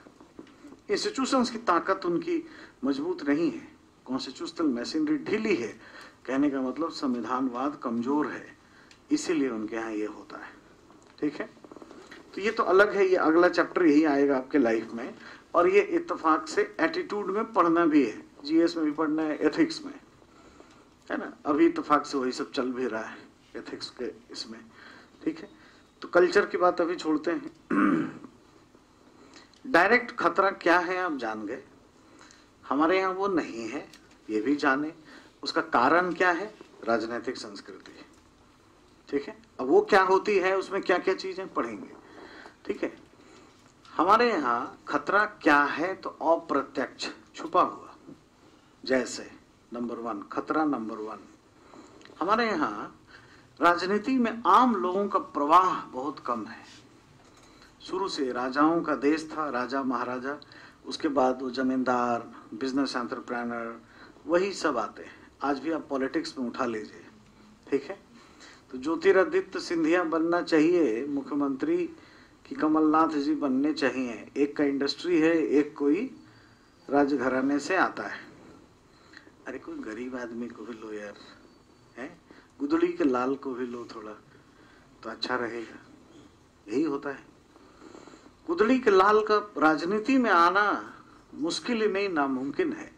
वो तो जब तक कि कोई बड़ी क्रांति देश में अब ना हो जाए, जैसे जेपी मूवमेंट हुई थी, बहुत सारे गुदड़ी के लाल आ गए, नीतीश कुमार जी है ना, छोटे से सामान्य गरीब परिवार से, उनके पिताजी फ्रीडम फाइटर थे, ऐसे फैमिली से भी नहीं आ पाते अगर वो मूवमेंट नहीं हुए होते। लालू जी जेपी के सामने करके इतना लाठी खाए, इतने बड़े पॉलिटिशियन बने, मुख्यमंत्री हुए, वरना ऐसे कितने लोग कहीं भी कुछ भी देखिए, अदर देन कांग्रेस पार्टी सारे जन्म ऐसे ही हुए।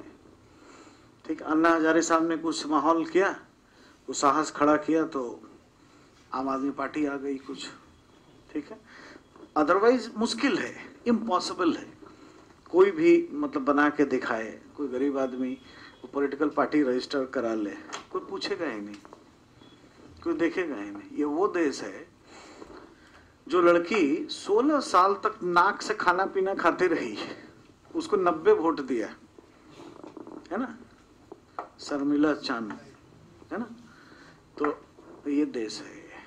अब इससे ज़्यादा वहाँ के लोग गुस्से में रहते हैं कि भाई आर्मी का प्रभाव इतना ज़्यादा है ना, arm force special power act AFSPA हटना चाहिए, सब में गुस्सा है। और जो 16 साल उसके लिए आंदोलन किया, उसको कितना वोट, 90 वोट दिया, सेंचुरी भी नहीं मारने दिया। तो आप सोचिए कहाँ से राजनीति में आएगा ऐसा आदमी। तो यहाँ कोई चाह लेके हम मेहनत से आ जाए, मुद्दों से आ जाए, आ ही नहीं पाएगा। ठीक है, ये पाया जाता है, ये नेचर है यहाँ। एक तो ये बहुत बड़ा चैलेंजिंग चीज है। और ऐसा क्यों होता है, इसका कारण क्या है? क्योंकि यहाँ रूल ऑफ लॉ ठीक से लागू नहीं होता। और जैसे ही रूल ऑफ लॉ ठीक से लागू नहीं होगा, कानून के प्रति रेस्पेक्ट खत्म हो जाता है, रेस्पेक्ट ऑफ लॉ खत्म हो जाता है। रूल ऑफ लॉ जितना इंजेक्ट करोगे उतना ही नीचे से रेस्पेक्ट ऑफ लॉ आएगा। जैसा अमेरिका में कोई भी गरीब आदमी आ जाता है आगे, और उसको विश्वास है कि हम आगे आ जाएंगे तो लोग वोट दे देंगे। अमेरिका में राजनीति में वो जाता है, इसको पंगे लेना है जानबूझकर, हम पब्लिक अफेयर में जाना चाहते हैं। और बहुत सारे भाई नहीं जाएंगे, उनका अपना निजी जीवन है, वो वीकेंड पे एंजॉय करेंगे, भागेंगे इधर उधर। हाँ तुम करोगे, जाओ जाओ जाओ, हाँ करो करो, कम्युनिटी का काम करो, हम हैं, मुद्दा ठीक होना चाहिए, लोग वोट दे देंगे। इंडिया में ऐसा नहीं होता है। तो इसका उपाय है कि रूल ऑफ लॉ को ठीक करें, ताकि गरीब आदमी को भी विश्वास हो जाए कि अगर वो कुछ करता है तो लोग उसको करेंगे मदद। यहाँ तो यूनिवर्सिटी का चुनाव नहीं हो पाता रूल ऑफ लॉ से। अगर इलाहाबाद में आप हों, अब प्रयागराज में हों, और इलाहाबाद विश्वविद्यालय में स्टूडेंट यूनियन के प्रेसिडेंट का चुनाव हो, और आपको लाठी उठी नहीं लगा, शांति से आप रह गए, शहर में घूम लिए, या कर्फ्यू नहीं लगा, तो समझिए बड़ा आप लकी थे। किसी विधायक के पास भी इतना गाड़ियों का काफिला, इतना इतना तड़क भड़क, इतना मनी पावर, मसल पावर ना देखते हुए विश्वविद्यालय के चुनाव में होता है। इवन डीयू में भी यही हाल है ना। तो इतने प्रैक्टिसेस यहाँ पे ऐसे हैं, तो विधायक सांसद तो भूल ही जाइए। ठीक है, तो ये एक पहला चैलेंज है, जमींदार का, अमीर लोगों का, सक्सेसफुल लोगों का या फैमिली का ही इसमें जाना। दूसरा, कुछ वंश परंपरा का भी प्रभाव है ना। अब आप कहीं से भी कहीं देख लीजिए, ये नहीं कि कोई राहुल गांधी या गांधी फैमिली में ही ऐसा है, ऐसा कुछ भी नहीं है। अब कश्मीर से शुरू करिए, अब्दुल्ला अब्दुल्ला एंड अब्दुल्ला, है ना, शेख अब्दुल्ला, फारूक अब्दुल्ला, उमर अब्दुल्ला, उनके बेटे हैं। कुछ भी नहीं बनेंगे तो मुख्यमंत्री बनेंगे, यही हो। कुछ भी नहीं, कम से कम कुछ बनेंगे तो मुख्यमंत्री बनना तय है, क्योंकि पॉलिटिकल एटीट्यूड में क्षेत्र का रोल है, और उस पार्टी के घर में जन्मे हैं। वहां पर दो ही चाहिए, चाहे तो दो आंख, एक पीडीपी, दूसरा नेशनल कॉन्फ्रेंस। इसी में जोड़ तोड़ हो जाए, नेशनल पार्टियां पीछे से, कोई बाहर से सपोर्ट करता है, कोई कभी बाएं से करता है, कोई दाएं से करता है, ये कर ले, लेकिन होगा यही। पीडीपी में वैसे ही है, पिता नहीं रहे तो पुत्री, अब उनके पुत्र वही सब होंगे। तो ये स्थिति है। वहां से लेकर दक्षिण तक चले जाइए ना, चश्मा पहनने वाले फैमिली तक अब तो नहीं रहे वो, है ना। द्रविड़ मुन्नेत्र कड़गम, रास्ते में बहुत सारे मिलते हुए चले जाएंगे। ठीक है। नेहरूवियन एरा में गुजरात में बहुत था, वहां से लेकर आसाम तक, कामरूपा स्टेट तक था। मुलायम जी की फैमिली, अब लालू जी की फैमिली, फैमिली फैमिली फैमिली, है ना। इसी में हर जगह इसी का इम्पैक्ट है, उसी से लोग जाते हैं। अब एक फैमिली में 50 लोग हैं, तो कोई विधायक है, उनका फुआ का बेटा तो ये है, तो ये बनने वाला है, वो सांसद ऐसा है, वो वैसा है। अब ये सब क्यों होता है? इसके पीछे भी पॉलिटिकल एटीट्यूड है, क्योंकि हिंदुस्तान के आम नागरिक राजनीति को अपना करियर नहीं बनाते हैं, है ना। कम से कम आप लोग एक बेटा बेटी ऐसा रखना जो राजनीति में ही जाए। बोलना कि क्या बनोगे, तो ये सांसद बनेगा भाई, और उसके दिमाग में भर दीजिए एकदम शुरू से, क्लास 1 से, है ना। और वो राजनीति विज्ञान का उसको बनाइए छात्र बढ़िया, और उसको और उसको उसमें भेजिए, है ना। तो क्या है कि ये अभाव है देश में। लोग अब में भी चेंज होगा। अब जैसे ये सब डिस्कशन हुआ तो कुछ प्रैक्टिकल चीजें भी सामने आई, तो होना शुरू होगा, है ना। ये जरूरी है, एटीट्यूड का ये मसला है। ये जब तक चेंज नहीं करेंगे लोग, तब तक होगा नहीं। ठीक है। नेक्स्ट, अब इससे संविधान को क्या खतरा है साहब, इसको समझना जरूरी है, क्योंकि ये अपने आप में एक प्रश्न है ना, कि भारतीय राजनीति में आम नागरिकों के प्रवाह न होने से संवैधानिक व्यवस्था या संविधानवाद में किस तरह की चुनौती देखने को मिलती है, और इसे दूर करने के लिए क्या होना चाहिए। ठीक है, ये आपसे पूछेंगे, एथिक्स में भी डाल देंगे, कुछ पता नहीं, पॉलिटिकल एटीट्यूड वहाँ भी है, लेकिन गवर्नेंस में ये आएगा। ठीक है। तो अब देखिए, अमीर आदमी के यहाँ का कोई व्यक्ति आएगा, उसका स्वभाव नहीं होगा ना। अब दिग्विजय सिंह लंबे समय तक थे, तो दरबार कहा जाता था उनको, राजशाही फैमिली के, उनके बिहार में रॉयल फैमिली से उनके संबंध है ना। तो फोन आया तो भाई दरबार का फोन है ना, ये कल्चर है। तो कोई भी, मान लीजिए पुराने राजशाही के फैमिली का कोई अगर मुख्यमंत्री बना दीजिएगा आप, तो वैसे ही चलेगा। ठीक है, उसी तरह का पैटर्न है, उसका अप्रोच, उसका काम करने का तरीका। अब कोई मुख्यमंत्री बन जाए तो संवैधानिक संस्था हो गया, है ना, संवैधानिक प्राधिकारी हो गया। क्या लिखे हैं संविधानवाद? ऐसी प्रक्रिया जिससे संविधान की एजेंसियां या प्राधिकार जो भी है वह पहले से बेहतर तरीके से काम करें। अब जब वही ऐसे हो गए, संविधान में लिखा है कि भाई पिछड़ों को मुख्य धारा में लाना है, ऐसा करना है, वैसा करना है, और वहीं पे आप जमींदार बैठाते हो, उद्योगपति बैठाते हो, तो ले आया पिछड़ों को, है ना। तो अगड़ों को ले आएगा ना, या फिर उसका बात जो लोग समझेंगे, फ्रीक्वेंसी जिससे मैच करेगा वो करेगा ना पहले। तो यही संविधान की चुनौती है। इससे आपको लगेगा नहीं कि संविधान का कोई खराबी है, लेकिन अंदर अंदर शुगर बीपी जैसा डिजीज है ये। इसीलिए इसको कहते हैं कि इनहेरेंट खराबी है, अंदरूनी रूप से ये खराबी है। अब ठीक कैसे होगा? तो ठीक ऐसे होगा कि हमें रूल ऑफ लॉ को मजबूत करना होगा, ताकि लोगों में रेस्पेक्ट ऑफ लॉ बढ़ जाए, और रेस्पेक्ट ऑफ लॉ बढ़ेगा तो आम आदमी, गरीब आदमी राजनीति में पैर रखने लगता है, क्योंकि उसको विश्वास हो जाता है कि वो अगर कोई पहल करता है तो लोग उसका हेल्प करेंगे। तो फिर ऐसे संवैधानिक पदों पर आम आदमी, गरीब आदमी अधिक बैठेंगे।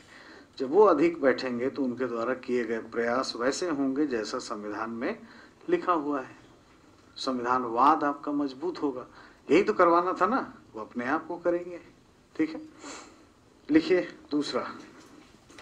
अब हर बात लिखवाएंगे तो लिखते ही रह जाएंगे, कुछ तो यही थॉट प्रोसेसिंग है ना। क्लास में आने का क्या मतलब है फिर? तो कुछ तो समझते भी जाना है। इस तरह का अप्रोच बनाइए